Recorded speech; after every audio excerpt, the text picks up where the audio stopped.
नमस्कार दोस्तों, welcome to Sambhav education. This is Aryan Shukla. दोस्तों, आज की क्लास में हम प्रीवियस ईयर क्वेश्चन डिस्कस करेंगे। ये सभी क्वेश्चन बीएड प्रवेश परीक्षाओं में पूछे हुए क्वेश्चन हैं। सभी क्लास को ध्यान से देखिएगा। परीक्षा में प्रीवियस ईयर क्वेश्चन रिपीट होते हैं, तो सभी क्लास को ध्यान से देखिए। अगर कोई क्वेश्चन नहीं आता है उसे नोट डाउन कर सकते हो। चलिए शुरू करते हैं आज की क्लास। करिए क्वेश्चन नंबर फर्स्ट के लिए। क्वेश्चन इस प्रकार है, निम्न में से कौन खरीफ की फसल नहीं है? चार ऑप्शन आपको दिए गए हैं, धान, मक्का, ज्वार, चना। इनमें कौन सी खरीफ की फसल नहीं है? इसका राइट आंसर क्या होगा? सब इसका आंसर करिए क्वेश्चन नंबर फर्स्ट के लिए। क्या पूछा गया है क्वेश्चन? क्वेश्चन में पूछा गया है, निम्न में से कौन खरीफ की फसल नहीं है? इसका राइट आंसर क्या होगा दोस्तों? इसका right answer option number D होगा, चना। Yes, option number D correct answer है। क्या करेक्ट आंसर होगा? डी करेक्ट आंसर होगा। चना खरीफ की फसल नहीं है, डी इसका राइट आंसर है। बाकी धान, मक्का, ज्वार सभी खरीफ की फसलें हैं, तो डी इसका राइट आंसर है। अब सभी जल्दी से बताइए, चना किस मौसम की फसल है?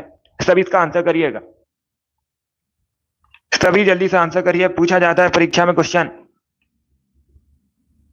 बहुत अच्छे। रबी के मौसम की फसल है, रबी की फसल है चना। ये भी आप लोग याद रखिए, पूछ सकते हैं परीक्षा में। जिसने भी क्वेश्चन नंबर फर्स्ट का ऑप्शन नंबर डी दिया, उनका सही उत्तर है डी करेक्ट आंसर होगा इसका। चलिए आगे बढ़ते हैं। बहुत अच्छे।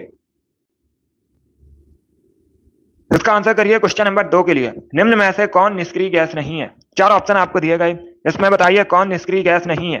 क्रिप्टन, ऑर्गन, जीनॉन, क्लोरीन, इस प्रकार से ऑप्शन है। तो सभी इसका आंसर करिए क्वेश्चन नंबर दो के लिए। आपको बताना है निम्न में से कौन निष्क्रिय गैस नहीं है।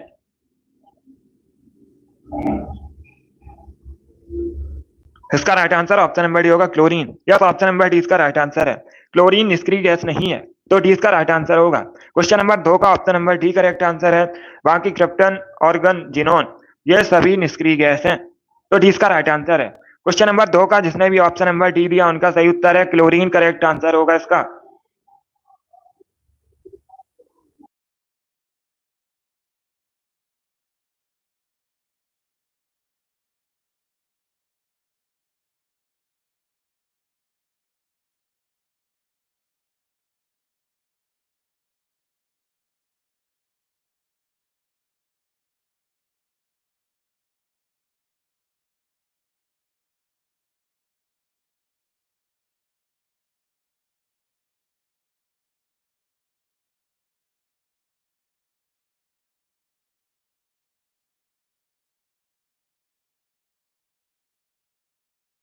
इसका आंसर करिए क्वेश्चन नंबर तीन के लिए।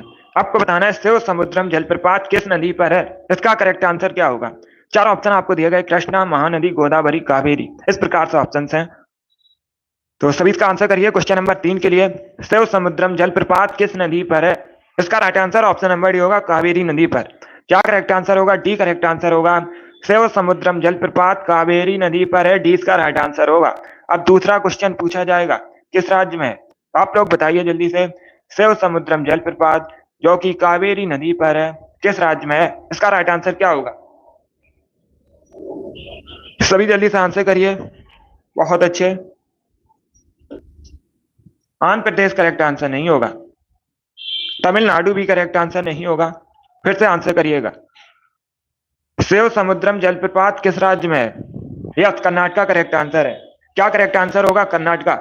कर्नाटक में है शिव समुद्रम जलप्रपात कावेरी नदी पर। कर्नाटक करेक्ट आंसर होगा। क्वेश्चन नंबर तीन का option number D correct answer है। चलिए आगे बढ़ते हैं। इसका आंसर करिए क्वेश्चन नंबर फोर के लिए। सत्यमेव जयते कहां से लिया गया है? इसका राइट आंसर बताइए। सत्यमेव जयते कहां से लिया गया है? भारतीय संविधान में। सत्यमेव जयते भारत का राष्ट्रीय आदर्श वाक्य है। पूछा जाएगा परीक्षा में भारत का राष्ट्रीय आदर्श वाक्य कौन सा है, तो याद रखिएगा सत्यमेव जयते कहां से लिया गया है? मुंडकोपनिषद से। यह सही करेक्ट आंसर होगा। सत्यमेव जयते मुंडकोपनिषद से लिया गया है, तो ऑप्शन नंबर इसका राइट आंसर है। जिसने भी क्वेश्चन नंबर फोर का ऑप्शन नंबर ए दिया उनका सही उत्तर है। ये आरआरबी की परीक्षा में पूछा हुआ क्वेश्चन है। इसके साथ ही बहुत सी परीक्षाओं में पूछा हुआ क्वेश्चन है, इंपॉर्टेंट क्वेश्चन है, आपकी भी परीक्षा में पूछ सकते हैं। अब इसका आंसर करिए क्वेश्चन नंबर फाइव के लिए। ज्योग्राफी संबंधित क्वेश्चन है। सामान्य वायुदाब पाया जाता है। सामान्य वायुदाब कहाँ पाया जाता है? इसका राइट आंसर क्या होगा? पर्वतों पर, रेगिस्तान में, सागर तल पर, धरातल के 5 किलोमीटर ऊपर। इस प्रकार से ऑप्शन हैं। Good morning. तो सभी इसका आंसर करिए क्वेश्चन नंबर 5 के लिए। इसका right answer option number C होगा, सागर तल पर। यस, ऑप्शन नंबर सी इसका राइट आंसर है। समान वायुताप सागर तल पर पाया जाता है, सी इसका राइट आंसर होगा। जिसने भी क्वेश्चन नंबर 5 का ऑप्शन नंबर सी दिया उनका सही उत्तर है। Yes, option number C correct answer होगा इसका। आगे बढ़ते हैं। Good morning Muskan. इसका आंसर करिए क्वेश्चन नंबर 6 के लिए। आपको बताना है हरा कसीस का केमिकल नेम क्या होता है। हरा कसीस का रासायनिक नाम बताइए क्या होता है। Ferrous sulphate, copper sulphate, silver nitrate या फिर मिथेन। इस प्रकार से ऑप्शन हैं। तो सभी इसका आंसर करिए क्वेश्चन नंबर 6 के लिए। क्या पूछा गया है, हरा कसीस का केमिकल नेम। इसका right answer option number A होगा, फेरस सल्फेट। ए करेक्ट आंसर होगा इसका। Yes, option number A correct answer है। हरा कसीस का रासायनिक नाम फेरस सल्फेट होता है। Option number A correct answer है। बहुत अच्छे, गुड। सभी ने करेक्ट आंसर दिया इस पर। ए करेक्ट आंसर होगा, फेरस सल्फेट करेक्ट आंसर होगा। आगे बढ़ते हैं। इसका आंसर करिए क्वेश्चन नंबर 7 के लिए। सभी इसका आंसर करिए क्वेश्चन नंबर 7 के लिए। निम्नलिखित संशोधनों में से भारत का लघु संविधान किस संशोधन को कहा जाता है। इसका राइट आंसर क्या होगा। तो सभी इसका आंसर करिए क्वेश्चन नंबर 7 के लिए। आपको बताना है निम्नलिखित संशोधनों में से किसे भारत का लघु संविधान भी कहते हैं। इसका right answer option number B होगा, 42वां संविधान संशोधन। क्या करेक्ट आंसर होगा, बी करेक्ट आंसर होगा। 42वां संविधान संशोधन, इसे भारत का लघु संविधान भी कहा जाता है। अब दूसरा क्वेश्चन पूछा जाएगा, 42वां संविधान संशोधन कब हुआ था। 1976 में, 1976 में 42वां संविधान संशोधन हुआ था। आगे बढ़ते हैं। इसका आंसर करिए क्वेश्चन नंबर 8 के लिए। आपको बताना है निम्न में से कौन सा देश उत्तर प्रदेश से सीमा साझा करता है। तो सभी इसका आंसर करिएगा। आपको बताना है निम्न में से कौन सा देश उत्तर प्रदेश से बॉर्डर शेयर करता है। चाइना, भूटान, नेपाल या फिर बांग्लादेश। इस प्रकार से ऑप्शन हैं। सभी जल्दी से आंसर करिए क्वेश्चन नंबर 8 के लिए। इसका right answer option number C होगा, Nepal. Yes, option number C इसका राइट आंसर है, नेपाल। उत्तर प्रदेश के साथ बॉर्डर शेयर करता है, तो सी इसका राइट आंसर होगा। उत्तर प्रदेश के साथ एक देश सीमा साझा करता है, वो है नेपाल। तो सी इसका राइट आंसर होगा, नेपाल करेक्ट आंसर है इसका। आगे बढ़ते हैं। इसका आंसर करिए क्वेश्चन नंबर 9 के लिए। सभी इसका आंसर करिए क्वेश्चन नंबर 9 के लिए। इतिहास से संबंधित क्वेश्चन है। कृष्णदेवराय किसके समकालीन थे। इसका करेक्ट आंसर क्या होगा। सभी इसका आंसर करिए क्वेश्चन नंबर 9 के लिए। कृष्णदेवराय किसके समकालीन थे। शेरशाह, हुमायूं, बाबर या फिर अकबर। इसका right answer option number C होगा, बाबर के। यस, ऑप्शन नंबर सी इसका राइट आंसर होगा। कृष्णदेवराय बाबर के समकालीन थे, सी करेक्ट आंसर होगा इसका। क्या करेक्ट आंसर है, सी करेक्ट आंसर है, बाबर। अब दूसरा क्वेश्चन पूछा जाता है। क्या क्वेश्चन पूछा जाता है, जो कृष्णदेवराय थे ये कहाँ के शासक थे। ये क्वेश्चन पूछा जाता है। तो आप लोग बताइए किस साम्राज्य से संबंधित हैं। सभी जल्दी से आंसर करिए। बताइए कृष्णदेवराय किस साम्राज्य से सम्मिलित हैं, संबंधित हैं। सभी इसका आंसर करिएगा। यस, विजयनगर साम्राज्य के शासक थे। किस साम्राज्य के शासक थे, विजयनगर साम्राज्य के शासक थे कृष्णदेवराय। विजयनगर साम्राज्य की स्थापना हुई थी 1336 में। किसने की थी, हरिहर और बुक्का नामक दो भाइयों ने। गुड। और ये बाबर के समकालीन थे, सी इसका राइट आंसर होगा। जिसने भी क्वेश्चन नंबर 9 का ऑप्शन नंबर सी दिया उनका सही उत्तर है, सी करेक्ट आंसर होगा इसका। अब इसका आंसर करिए क्वेश्चन नंबर 10 के लिए। द इंडियन स्ट्रगल नामक पुस्तक किसने लिखी है। इसका राइट आंसर क्या होगा। द इंडियन स्ट्रगल नामक पुस्तक के लेखक कौन है। अबुल कलाम आजाद, जवाहरलाल नेहरू, लाला लाजपत राय, सुभाष चंद्र बोस। इस प्रकार से ऑप्शन हैं। बहुत अच्छे। इसका right answer option number D होगा, सुभाष चंद्र बोस। क्या करेक्ट आंसर होगा, डी करेक्ट आंसर होगा। सुभाष चंद्र बोस ने द इंडियन स्ट्रगल नामक पुस्तक लिखी है, तो डी इसका राइट आंसर है। जिसने भी क्वेश्चन नंबर 10 का ऑप्शन नंबर डी दिया उनका सही उत्तर है। बाकी अगर हम ऑप्शंस की बात करें, सभी ध्यान से सुनिएगा। मौलाना अबुल कलाम आजाद ने इंडिया विंस फ्रीडम नामक पुस्तक लिखी है। पूछा हुआ क्वेश्चन है, प्रीवियस ईयर क्वेश्चन है। इंडिया विंस फ्रीडम नामक पुस्तक किसने लिखी है, अबुल कलाम आजाद ने लिखी है। जवाहरलाल नेहरू ने डिस्कवरी ऑफ इंडिया नामक पुस्तक लिखी है। इसके साथ ही आप लोग याद रखिएगा, विश्व इतिहास की झलक पुस्तक भी जवाहरलाल नेहरू ने लिखी है। लाला लाजपत राय ने अनहैप्पी इंडिया नामक पुस्तक लिखी है। तो चारों ऑप्शन को याद रखिएगा। चलिए आगे बढ़ते हैं।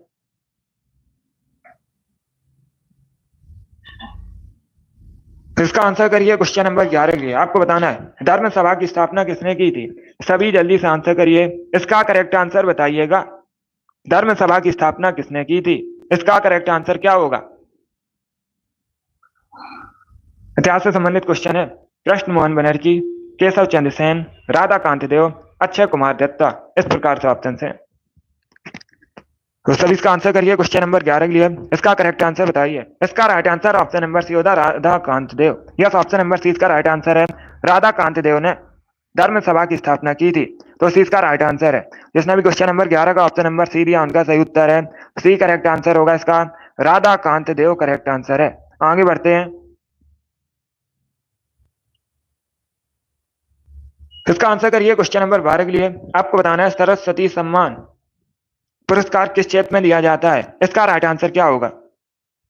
डेली क्लास को ज्वाइन कीजिएगा। अब इसका आंसर करिए। क्या पूछा गया है। जो सरस्वती सम्मान पुरस्कार है किस क्षेत्र में दिया जाता है। संगीत, पत्रकारिता, साहित्य या फिर नृत्य। इसका right answer option number C होगा। साहित्य के क्षेत्र में दिया जाता है। क्या करेक्ट आंसर होगा। सी करेक्ट आंसर होगा। सरस्वती सम्मान पुरस्कार साहित्य के क्षेत्र में दिया जाता है। सी इसका राइट आंसर है। जिसमें भी क्वेश्चन नंबर 12 का ऑप्शन नंबर सी दिया उनका सही उत्तर है। साहित्य करेक्ट आंसर होगा इसका।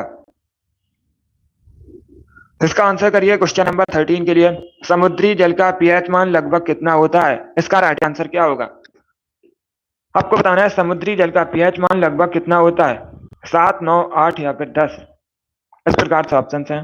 इसका right answer option number C होगा 8। यस, ऑप्शन नंबर सी इसका राइट आंसर है। समुद्री जल का पीएच मान लगभग 8 होता है। तो सी इसका राइट आंसर होगा। अगर पूछा जाता परीक्षा में, क्या पूछा जाता परीक्षा में, शुद्ध जल का पीएच मान कितना होता है, तब आप लोग याद रखिएगा 7। शुद्ध जल का पीएच मान 7 होता है। यहाँ पर पूछा गया है समुद्री जल का पीएच मान थोड़ा क्षारीय होता है, लगभग 8। तो सी इसका राइट आंसर होगा। जिसने भी क्वेश्चन नंबर 13 का ऑप्शन नंबर सी दिया उनका सही उत्तर है लगभग 8। यस, चलिए आगे बढ़ते हैं। इसका आंसर करिए क्वेश्चन नंबर 14 के लिए। आपको बताना है कुमायूं हिमालय निम्न में से किन नदियों के मध्य स्थित है। इसका करेक्ट आंसर क्या होगा। सभी इसका आंसर करिए क्वेश्चन नंबर 14 के लिए। बताइए जो कुमायूं हिमालय है निम्न में से किन नदियों के मध्य स्थित है। इसका राइट आंसर क्या होगा।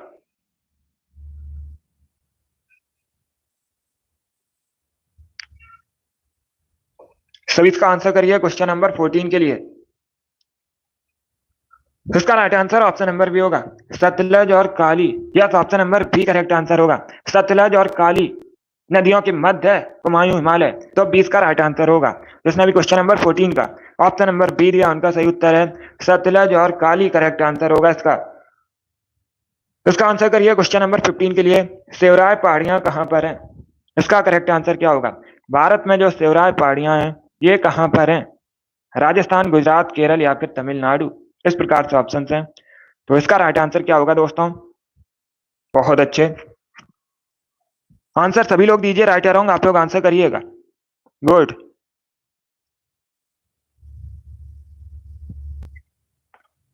इसका right answer option number D होगा तमिलनाडु में। यस, ऑप्शन नंबर डी इसका राइट आंसर है। सेवराय पहाड़ियां तमिलनाडु में मुख्यतः। तो डी इसका राइट आंसर है तमिलनाडु करेक्ट आंसर होगा। अब इसका आंसर करिए क्वेश्चन नंबर 16 के लिए। कैलिफोर्निया विश्वविद्यालय कहां पर है। विश्व में कहां पर कैलिफोर्निया विश्वविद्यालय किस देश में। ये पूछा गया है। ऑस्ट्रेलिया, ब्राजील, यूएसए या फिर नेपाल। इसका right answer option number C होगा USA. Yes, option number C इसका राइट आंसर है। कैलिफोर्निया विश्वविद्यालय यूएसए में है। तो सी इसका राइट आंसर होगा। जिसने भी क्वेश्चन नंबर 16 का ऑप्शन नंबर सी दिया उनका सही उत्तर है यूएसए करेक्ट आंसर होगा इसका। इसका आंसर करिए क्वेश्चन नंबर 17 के लिए। यह भी इतिहास से संबंधित क्वेश्चन है। अच्छा क्वेश्चन है। इसका करेक्ट आंसर बताइए। 1757 में भारत में किस युद्ध में अंग्रेजों की जीत को उनकी बड़ी पहली जीत मानी जाता है। इसका राइट आंसर क्या होगा। सभी इसका आंसर करिएगा। आपको बताना है 1757 में भारत में किस युद्ध में अंग्रेजों की जीत को उनकी पहली बड़ी जीत माना जाता है। इसका right answer option number A होगा प्लासी का युद्ध। या तो option number A correct answer होगा। प्लासी के युद्ध में अंग्रेजों की जीत हुई थी। कब हुआ था प्लासी का युद्ध, ये भी पूछा जाता है। 1757 में 1757 में हुआ था। इसी जीत को भारत में अंग्रेजों की पहली बड़ी जीत मानी जाती है। तो ऑप्शन नंबर ए इसका राइट आंसर होगा प्लासी का युद्ध। आगे बढ़ते हैं, इसका आंसर करिए क्वेश्चन नंबर 18 के लिए। वेटन कप किस खेल से संबंधित है? ये खेल से संबंधित क्वेश्चन है, अच्छा क्वेश्चन है, तो सभी इसका आंसर करिएगा। बेटन कप किस खेल से संबंधित है? इसका करेक्ट आंसर क्या होगा? क्रिकेट, हॉकी, बैडमिंटन या फिर football? Good morning Viraj, very good, आपका राइट आंसर है। अमित, बहुत अच्छे, आपका भी राइट आंसर है। अमर, वेरी गुड, इसका right answer option number B होगा हॉकी। क्या करेक्ट आंसर होगा? बी करेक्ट आंसर होगा। हॉकी संबंधित है बैटन का, तो 20 का राइट आंसर है। जिसने भी क्वेश्चन नंबर 18 का ऑप्शन नंबर बी दिया उनका सही उत्तर है। हॉकी करेक्ट आंसर होगा इसका। बैडमिंटन करेक्ट आंसर नहीं होगा। क्या करेक्ट आंसर होगा? हॉकी करेक्ट आंसर होगा इसका। आगे बढ़ते हैं, इसका आंसर करिए क्वेश्चन नंबर 19 के लिए। आपको बताना है पंच सिद्धांत के रचयिता कौन है? इसका करेक्ट आंसर बताइए। सभी इसका आंसर करिए क्वेश्चन नंबर 19 के लिए। पंच सिद्धांत के रचयिता आपको बताने हैं। मुस्कान, वेरी गुड, आपका भी राइट आंसर है। अब इसका आंसर करिए क्वेश्चन नंबर 19 के लिए। इसका right answer option number A होगा Varahamihira. Yes, option number A correct answer होगा। पंच सिद्धांत के लेखक वराहमिहिर हैं, तो ऑप्शन नंबर ए इसका राइट आंसर है। जिसने भी क्वेश्चन नंबर 19 का ऑप्शन नंबर ए दिया उनका सही उत्तर है। वराहमिहिर करेक्ट आंसर होगा इसका। इसका आंसर करिए क्वेश्चन नंबर 20 के लिए। आजाद बचपन की ओर नामक पुस्तक किसने लिखी है? सभी इसका आंसर करिए क्वेश्चन नंबर 20 के लिए। आजाद बचपन की ओर नामक पुस्तक के लेखक कौन है? इसका राइट आंसर क्या होगा? इसका right answer option number C है, Kailash Satyarthi. Yes, option number C इसका राइट आंसर होगा। आजाद बचपन की ओर नामक पुस्तक कैलाश सत्यार्थी ने लिखी है। कैलाश सत्यार्थी को 2014 में शांति के क्षेत्र में नोबेल प्राइज भी मिला था। और एक क्वेश्चन पूछा जाता है, बचपन बचाओ आंदोलन से संबंधित कौन है? कैलाश सत्यार्थी बचपन बचाओ आंदोलन से संबंधित भी है। चलिए आगे बढ़ते हैं, इसका आंसर करिए क्वेश्चन नंबर 21 के लिए। अल्पसंख्यक अधिकार दिवस कब मनाया जाता है? इसका राइट आंसर क्या होगा दोस्तों? अल्पसंख्यक अधिकार दिवस कब मनाया जाता है? इसका राइट आंसर बताइए। 10 दिसंबर, 18 दिसंबर, 1 दिसंबर या फिर 7 दिसंबर को? तो इसका राइट आंसर क्या है क्वेश्चन नंबर 21 का? इसका right answer option number B होगा 18 दिसंबर को। बी करेक्ट आंसर होगा, सी करेक्ट आंसर नहीं होगा। 18 दिसंबर को मनाया जाता है अल्पसंख्यक अधिकार दिवस। 20 का राइट आंसर है। 10 दिसंबर करेक्ट आंसर नहीं होगा। अगर पूछा जाता अंतर्राष्ट्रीय मानवाधिकार दिवस कब मनाया जाता है, क्या पूछा जाता? अंतर्राष्ट्रीय मानवाधिकार दिवस कब मनाया जाता है? तो यह मनाया जाता है 10 दिसंबर को, वो अलग क्वेश्चन है। यहाँ पर क्या पूछा गया है? अल्पसंख्यक अधिकार दिवस 18 दिसंबर को मनाया जाता है। इसका आंसर करिए क्वेश्चन नंबर 22 के लिए। आपको बताना है पंजशीर घाटी कहां पर है? सभी इसका आंसर करिएगा। पंजशीर घाटी कहां पर है? लेबनान, अफगानिस्तान, भारत या फिर साउथ कोरिया? गुड मॉर्निंग, इसका right answer option number B होगा अफगानिस्तान में। क्या करेक्ट आंसर होगा? बी करेक्ट आंसर होगा इसका। पंजशीर घाटी अफगानिस्तान में है, तो 20 का राइट आंसर है। जिसने भी क्वेश्चन नंबर 22 का ऑप्शन नंबर बी दिया उनका सही उत्तर है। बी करेक्ट आंसर होगा इसका। अफगानिस्तान करेक्ट आंसर होगा। आगे बढ़ते हैं, इसका आंसर करिए क्वेश्चन नंबर 23 के लिए। ब्रह्म समाज की स्थापना कब हुई थी? इसका करेक्ट आंसर क्या होगा? ब्रह्म समाज की स्थापना कब हुई थी? सभी जल्दी से आंसर करिए, बताइए इसका राइट आंसर क्या होगा? वेरी गुड दोस्तों, ब्रह्म समाज की स्थापना अगर पूछा जाए किसने की थी, तो आप लोग याद रखिएगा, राजा राम मोहन राय ने ब्रह्म समाज की स्थापना की थी। कब की थी? 1828 में। सी इसका राइट आंसर होगा। 1828 करेक्ट आंसर होगा। चलिए आगे बढ़ते हैं, इसका आंसर करिए क्वेश्चन नंबर 24 के लिए। आपको बताना है पंजाब केसरी के नाम से किसे जाना जाता है? इनमें से 4 ऑप्शन आपको दिए गए हैं। सुभाष चंद्र बोस, डॉक्टर राजेंद्र प्रसाद, महात्मा गांधी, लाला लाजपत राय। इनमें से किसे पंजाब केसरी के नाम से जाना जाता है? तो इसका right answer option number D होगा, लाला लाजपत राय को। यस, ऑप्शन नंबर डी इसका राइट आंसर होगा। लाला लाजपत राय को पंजाब केसरी के नाम से जाना जाता है। डी करेक्ट आंसर होगा इसका। इसका आंसर करिए क्वेश्चन नंबर 25 के लिए। दिल्ली चलो का प्रसिद्ध नारा किसने दिया था? दिल्ली चलो का प्रसिद्ध नारा किसने दिया था? इसका करेक्ट आंसर क्या होगा? सुभाष चंद्र बोस, महात्मा गांधी, जवाहरलाल नेहरू या फिर बाल गंगाधर तिलक? इसका राइट आंसर होगा ऑप्शन नंबर ए, सुभाष चंद्र बोस ने। या तो ऑप्शन नंबर ए इसका राइट आंसर होगा। दिल्ली चलो का प्रसिद्ध नारा सुभाष चंद्र बोस ने दिया था। ऑप्शन नंबर ए इसका राइट आंसर है। 25 का जिसने भी ऑप्शन नंबर ए दिया उनका सही उत्तर है। आगे बढ़ते हैं, बहुत अच्छे, इसका आंसर करिए क्वेश्चन नंबर 26 के लिए। आपको बताना है महर्षि गौतम किस दर्शन से संबंधित है? इसका राइट आंसर क्या होगा? सभी इसका आंसर करिए क्वेश्चन नंबर 26 के लिए। बताइए इसका राइट आंसर क्या होगा। महर्षि गौतम किस दर्शन से संबंधित है। ये अच्छा क्वेश्चन है, बहुत सी परीक्षा में पूछा हुआ क्वेश्चन है।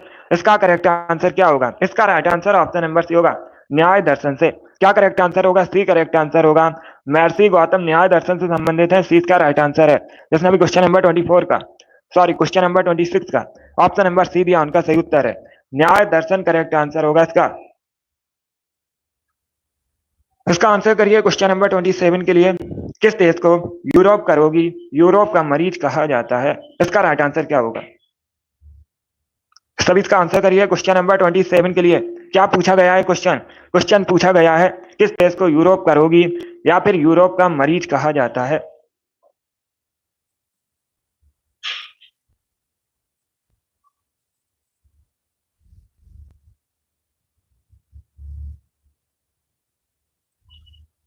देखिए इसका right answer option number C होगा, तुर्की। Yes, option number C correct answer होगा। क्या करेक्ट आंसर है। सी करेक्ट आंसर होगा, तुर्की को यूरोप का रोगी, यूरोप का मरीज कहते हैं। सी इसका राइट आंसर होगा। वर्तमान में तुर्की का नाम क्या हो गया है। तुर्की है, तुर्की नाम हो चुका है इसका। बहुत अच्छे।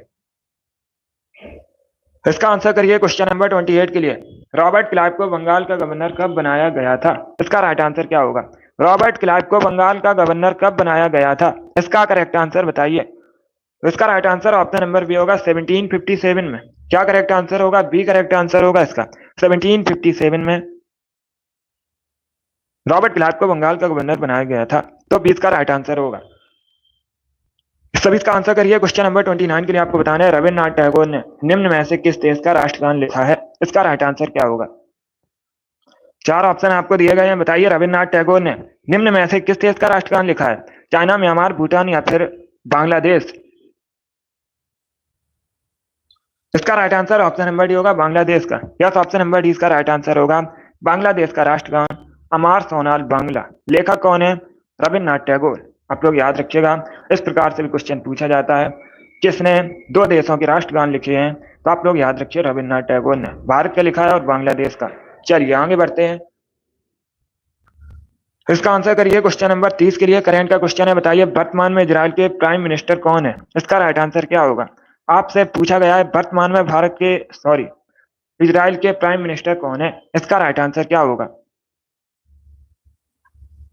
व्लादिमीर पुतिन, सी जिनपिंग, कमला हैरिस या फिर नन ऑफ दीज। इस प्रकार से ऑप्शंस हैं। इसका करेक्ट आंसर क्या होगा।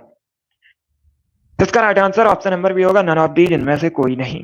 Yes, option number B correct answer होगा, क्योंकि वर्तमान में अगर पूछा जाए इजराइल के प्राइम मिनिस्टर कौन है, प्रधानमंत्री कौन है, तो आप लोग याद रखिएगा बेंजामिन नेतन्याहू। कौन। बेंजामिन नेतन्याहू वर्तमान में इजराइल के प्राइम मिनिस्टर हैं। बाकी व्लादिमीर पुतिन, कई बार मैंने आपको बताया, रसिया के वर्तमान में प्रेसिडेंट हैं। सी जिनपिंग वर्तमान में चाइना के प्रेसिडेंट हैं। चलिए आगे बढ़ते हैं। इसका आंसर करिए क्वेश्चन नंबर 31 के लिए। सभी जल्दी से आंसर करिए क्वेश्चन नंबर 31 के लिए। इसका करेक्ट आंसर बताइएगा। क्या क्वेश्चन है। सांप के काटने से शरीर का कौन सा अंग प्रभावित होता है। इसका राइट आंसर क्या होगा।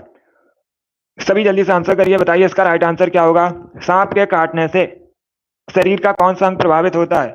इसका राइट आंसर होगा ऑप्शन नंबर बी, तंत्र का तंत्र। Yes, option number B correct answer होगा, जो तंत्र का तंत्र है सांप के काटने से प्रभावित होता है। तो बी इसका राइट आंसर होगा। इसका आंसर करिए क्वेश्चन नंबर 32 के लिए। काराकोरम पर्वत श्रेणी का पूर्ण नाम क्या है। सभी जल्दी से आंसर करिए क्वेश्चन नंबर 32 के लिए। इसका करेक्ट आंसर बताइएगा। क्या पूछा गया है क्वेश्चन। क्वेश्चन पूछा गया है काराकोरम पर्वत श्रेणी का पूर्व नाम है। तो इसका right answer option number B होगा, कृष्णागिरी। क्या करेक्ट आंसर होगा। बी करेक्ट आंसर होगा, कृष्णागिरी। चलिए आगे बढ़ते हैं। इसका आंसर करिए क्वेश्चन नंबर 33 के लिए। पहिए का आविष्कार किस काल में हुआ था। सभी जल्दी से बताइएगा, पहिए का आविष्कार किस काल में हुआ था। इसका राइट आंसर क्या होगा। नवपाषाण काल में, पुरापाषाण काल में, मध्यपाषाण काल में, नन ऑफ दीज। इसका right answer option number A होगा, नवपाषाण काल में। यस, ऑप्शन नंबर इसका राइट आंसर है। पहिए का जो आविष्कार है नवपाषाण काल में हुआ था। ऑप्शन नंबर ए इसका राइट आंसर होगा। आगे बढ़ते हैं। इसका आंसर करिए क्वेश्चन नंबर 34 के लिए। सभी इसका आंसर करिए क्वेश्चन नंबर 34 के लिए। निम्न में से किसके शासनकाल के दौरान फैनसांग भारत की यात्रा पर आया था। सभी इसका आंसर करिए। बताइए जो फैनसांग है एक चीनी यात्री था, किसके शासनकाल में भारत आया था? ये आपको बताना है। कनिष्क, हर्षवर्धन, चंद्रगुप्त मौर्य या फिर समुद्रगुप्त, इस प्रकार से ऑप्शन हैं। तो सभी लोग डेली क्लास को ज्वाइन कीजिएगा। सुबह 10 बजे आपका लाइव सेशन होता है। सभी डेली सेशन को ज्वाइन कीजिए। इसका right answer option number B होगा, हर्षवर्धन। क्या करेक्ट आंसर होगा? बी करेक्ट आंसर होगा। हर्षवर्धन के शासनकाल के दौरान वैन भारत की यात्रा पर आया था। यस, ये एक चीनी यात्री था और हर्षवर्धन एक बर्धन वंश के शासक थे। इसका आंसर करिए क्वेश्चन नंबर 35 के लिए। ज्योग्राफी संबंधित क्वेश्चन है, सभी जल्दी से बताइए इसका राइट आंसर क्या होगा। भारत का कौन सा राज्य तीनों ओर से नेपाल, चाइना, भूटान से घिरा है? इसका राइट आंसर क्या होगा? चार ऑप्शन आपको दिए गए हैं, वेस्ट बंगाल, अरुणाचल प्रदेश, सिक्किम या फिर मेघालय।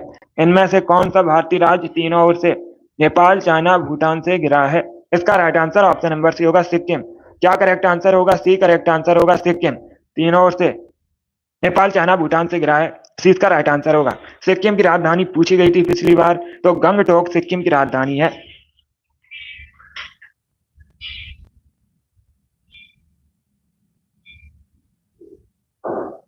शाम को होगी आपकी रीजनिंग की क्लास। शाम को होगी रीजनिंग की क्लास। क्षेत्रफल की दृष्टि से सबसे छोटा राज्य सिक्किम नहीं है, गोवा है भारत में। क्षेत्रफल की दृष्टि से पूछा जाता है सबसे छोटा राज्य कौन सा है, तो गोवा है।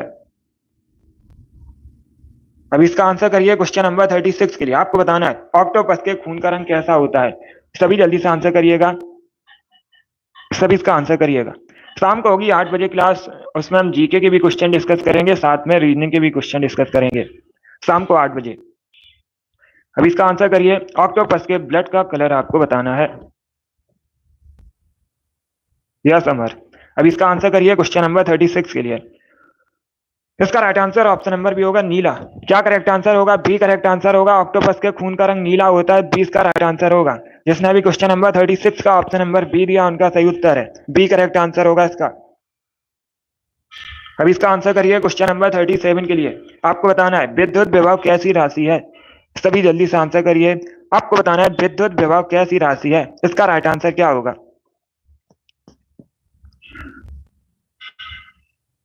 बहुत अच्छे। इसका right answer option number A होगा, अदिश राशि है। किस प्रकार की राशि है विद्युत विभव? अदिश राशि है, तो ऑप्शन नंबर ए इसका राइट आंसर है। जिसने भी क्वेश्चन नंबर 37 का ऑप्शन नंबर ए दिया, उनका सही उत्तर है, option number A correct answer होगा। सभी इसका आंसर करिए। क्वेश्चन नंबर 38 के लिए आपको बताना है अ better India a better world नामक पुस्तक किसके द्वारा लिखी गई है? लेखक कौन है इस पुस्तक के? अ better India a better world. सभी इसका आंसर करिए क्वेश्चन नंबर 38 के लिए। इसका right answer option number B होगा, N R Narayana Murthy. Yes, option number 20 का राइट आंसर होगा, एन आर नारायण मूर्ति ने a better India better world नामक पुस्तक लिखी है, तो 20 का राइट आंसर होगा। चलिए आगे बढ़ते हैं। इसका आंसर करिए क्वेश्चन नंबर 39 के लिए।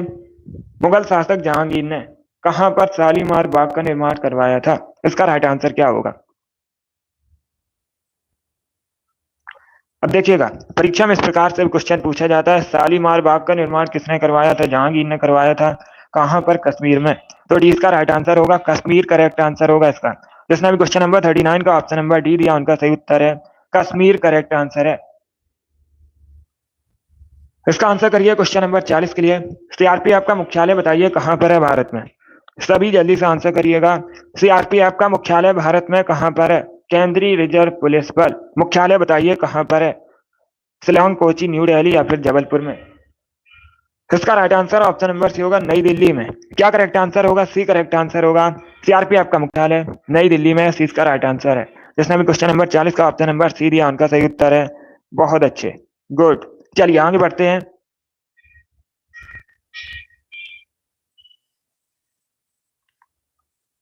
इसका आंसर करिए क्वेश्चन नंबर 41 के लिए। सभी इसका आंसर करिए क्वेश्चन नंबर 41 के लिए। लैट का रासायनिक संकेत क्या है? आपको बताना है लैट का रासायनिक संकेत क्या है। लैट को किससे रिप्रेजेंट किया जाता है? इसका right answer option number B होगा, बी करेक्ट आंसर होगा इसका। लैट को पीवी से रिप्रेजेंट किया जाता है। किससे रिप्रेजेंट किया जाता है? पीवी से रिप्रेजेंट किया जाता है। बाकी अगर हम ऑप्शंस की बात करें, Na से सोडियम को रिप्रेजेंट किया जाता है, Mg से मैग्नीशियम को रिप्रेजेंट किया जाता है, Au से सोने को रिप्रेजेंट किया जाता है। तो चारों ऑप्शंस को याद रखिएगा। इसका आंसर करिए क्वेश्चन नंबर 42 के लिए। आपको बताना है निशान ए पाकिस्तान की उपाधि किस भारतीय को मिली है। इसका राइट आंसर क्या होगा? निशान ए पाकिस्तान की उपाधि किस भारतीय को मिली है, ये बताना है आपको। इसका करेक्ट आंसर बताइएगा। इसका राइट आंसर होगा option number B, Morarji Desai. क्या करेक्ट आंसर होगा? बी करेक्ट आंसर होगा। मोरारजी देसाई को निशान ए पाकिस्तान की उपाधि मिली है, बी का राइट आंसर होगा। Good morning. इसका right answer option number B है। क्या करेक्ट आंसर होगा? बी करेक्ट आंसर होगा इसका। मोरारजी देसाई करेक्ट आंसर है।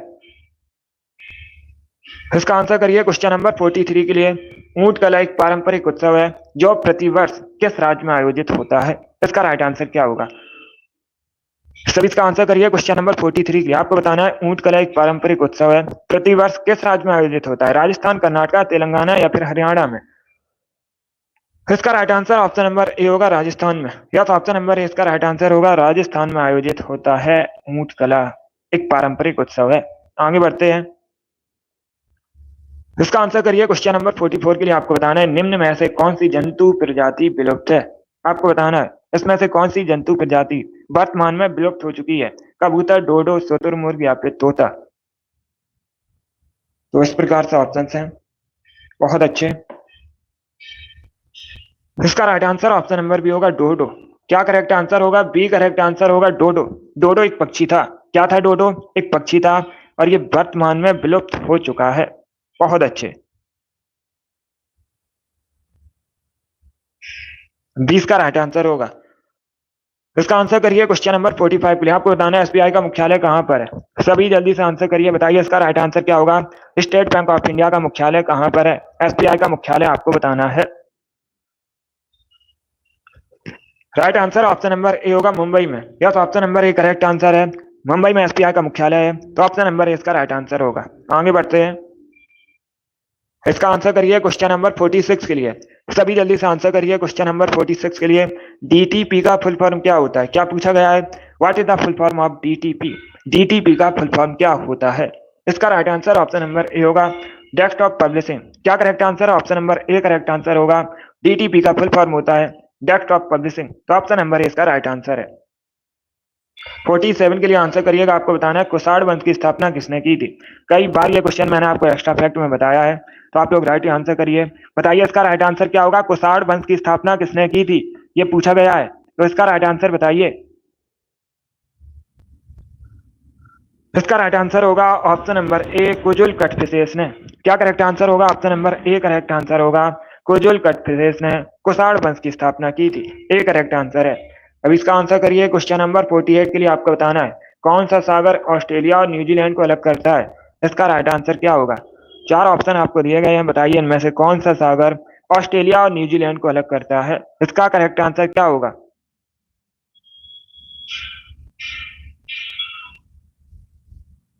सभी इसका आंसर करिए क्वेश्चन नंबर 48 के लिए। इसका राइट आंसर होगा ऑप्शन नंबर बी, तस्मान सागर। क्या करेक्ट आंसर होगा? बी करेक्ट आंसर होगा इसका। यस, बी करेक्ट आंसर है इसका।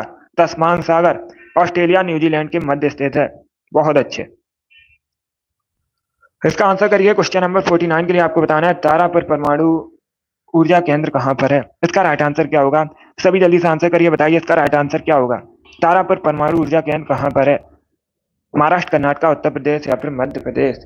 इसका right answer option number A होगा, महाराष्ट्र में। क्या करेक्ट आंसर होगा? Option number A correct answer है। महाराष्ट्र में तारापुर परमाणु ऊर्जा केंद्र है, तो ऑप्शन नंबर ए इसका राइट आंसर है। चलिए आगे बढ़ते हैं। इसका आंसर करिए क्वेश्चन नंबर 50 के लिए। यक्षगान कहाँ का लोक नृत्य है। इसका राइट आंसर क्या होगा? सभी जल्दी से आंसर करिए क्वेश्चन नंबर 50 के लिए। इसका करेक्ट आंसर बताइएगा। यक्षगान कहाँ का लोक नृत्य है। इसका right answer option number A होगा, कर्नाटक का। यस, ऑप्शन नंबर ए इसका राइट आंसर है। कर्नाटक का लोक नृत्य है यक्षगान, तो ऑप्शन नंबर ए इसका राइट आंसर है। सभी इसका आंसर करिए क्वेश्चन नंबर 51 के लिए। ज्योग्राफी संबंधित क्वेश्चन आपको बताना है। साउथ अफ्रीका के शीतोष्ण घास के मैदानों को क्या कहा जाता है। साउथ अफ्रीका में, दक्षिणी अमेरिका में, सॉरी दक्षिणी अफ्रीका में जो शीतोष्ण घास के मैदान है उनको क्या कहा जाता है। सभी इसका आंसर करिएगा। गुड। इसका right answer option number D होगा, वेल्ड। क्या कहा जाता है? वेल्ड कहा जाता है। डी इसका राइट आंसर होगा। जिसने भी क्वेश्चन नंबर 51 का ऑप्शन नंबर डी दिया उनका सही उत्तर है। Yes, option number D correct answer होगा। दक्षिण अफ्रीका के शीतोष्ण घास के मैदान को वेल्ड कहा जाता है। इसका आंसर करिए। क्वेश्चन नंबर 52 के लिए आपको बताना है नालंदा किस धर्म का प्राचीन शिक्षण संस्थान था। सभी इसका आंसर करिए, बताइए इसका राइट आंसर क्या होगा। जो नालंदा है किस धर्म का प्राचीन शिक्षण संस्थान था। इसका right answer option number C होगा बौद्ध धर्म का। क्या करेक्ट आंसर होगा? सी करेक्ट आंसर होगा बौद्ध धर्म। अभी इसका आंसर करिए। क्वेश्चन नंबर 53 के लिए आपको बताना है किस शासक ने अपनी राजधानी दिल्ली से दौलताबाद स्थानांतरित की थी। उस शासक का नाम बताइएगा जिसने अपनी राजधानी दिल्ली से दौलताबाद स्थानांतरित की थी। इसका राइट आंसर क्या होगा? इसका right answer option number B होगा मोहम्मद बिन तुगलक। क्या करेक्ट आंसर होगा? बी करेक्ट आंसर होगा। मोहम्मद बिन तुगलक ने अपनी राजधानी दिल्ली से दौलताबाद स्थानांतरित की थी। बी करेक्ट आंसर होगा इसका। अब इसका आंसर करिए। क्वेश्चन नंबर 54 के लिए आपको बताना है महाभारत के लेखक पतंजलि कौन थे। महाभारत के लेखक पतंजलि किसके समकालीन थे। सभी इसका आंसर करिएगा। सभी इसका आंसर करिए। क्वेश्चन नंबर 54 के लिए इसका right answer option number C होगा पुष्यमित्र शुंग के। यस, ऑप्शन नंबर सी इसका राइट आंसर होगा। पुष्यमित्र शुंग के समकालीन थे पतंजलि। ये महाभारत के लेखक थे और पुष्यमित्र शुंग ने शुंग वंश की स्थापना की थी। इसका आंसर करिए। क्वेश्चन नंबर 59 के लिए 55 के लिए 59 नहीं है, क्वेश्चन नंबर 55 है। इसका करेक्ट आंसर क्या होगा? वायुयान कार्य करता है इस सिद्धांत पर वायुयान कार्य करता है। इसका राइट आंसर क्या होगा? ए करेक्ट आंसर होगा बर्नौली के सिद्धांत पर। यस, ऑप्शन नंबर ए इसका राइट आंसर है। बर्नौली के सिद्धांत पर कार्य करता है वायुयान। तो ऑप्शन नंबर ए इसका राइट आंसर होगा। इसका आंसर करिए। क्वेश्चन नंबर 56 के लिए आपको बताना है शाक्य मुनि और तथागत किसके अन्य नाम थे।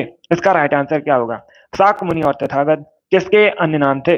इसका राइट आंसर होगा option number B Gautam Buddha के। या तो ऑप्शन नंबर बी इसका राइट आंसर होगा। गौतम बुद्ध इन्होंने बौद्ध धर्म की स्थापना की थी। इनके दो अन्य नाम थे शाक्य मुनि और तथागत। बी इसका राइट आंसर होगा। सभी इसका आंसर करिए। क्वेश्चन नंबर 57 के लिए पॉलिटी संबंधित क्वेश्चन है। इसका राइट आंसर बताइए क्या होगा। राष्ट्रपति के विरुद्ध महाभियोग किस सदन में लगाया जा सकता है। महाभियोग से संबंधित जो कार्रवाई है किस सदन में शुरू की जा सकती है। केवल राज्यसभा, लोकसभा, दोनों में से किसी भी सदन में या फिर किसी भी सदन में नहीं। अगर पूछा जाए परीक्षा में राष्ट्रपति के विरुद्ध महाभियोग लगाने संबंधित जो कार्रवाई है किस अनुच्छेद से संबंधित है, किस अनुच्छेद में इसका वर्णन किया गया है, अनुच्छेद 61 में। इसका right answer option number C होगा दोनों में से किसी भी सदन में शुरू की जा सकती है। क्या करेक्ट आंसर होगा? सी करेक्ट आंसर होगा इसका। बहुत अच्छे। इसका आंसर करिए। क्वेश्चन नंबर 58 के लिए आपको बताना है अजिंक्य रहाणे किस खेल से संबंधित है। सभी जल्दी से आंसर करिए। क्वेश्चन नंबर 58 के लिए अजिंक्य रहाणे किस खेल से संबंधित है। Right answer option number D होगा क्रिकेटर है ये, भारतीय क्रिकेटर। 59 के लिए आंसर करिए what is the full form of IPC. IPC का फुल फॉर्म बताइए क्या होता है। ये क्वेश्चन नंबर 59 है। इसका राइट आंसर बताइएगा। आईपीसी का फुल फॉर्म क्या होता है। करेक्ट आंसर क्या होगा इसका? Right answer option number C होगा इंडियन पीनल कोड। क्या करेक्ट आंसर होगा? सी करेक्ट आंसर होगा इसका। आईपीसी का फुल फॉर्म होता है इंडियन पीनल कोड। चलिए आगे बढ़ते हैं।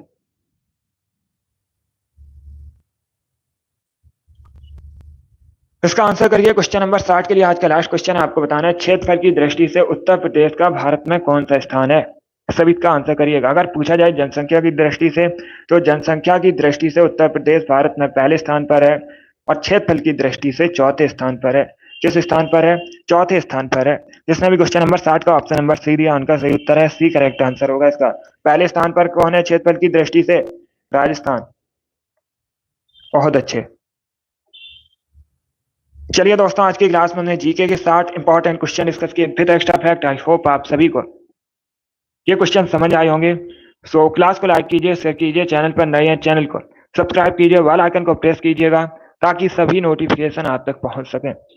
डेली सुबह 10 बजे स्पेशल जीके जीएस का सेशन होता है। सभी लोग डेली सेशन को ज्वाइन कीजिएगा।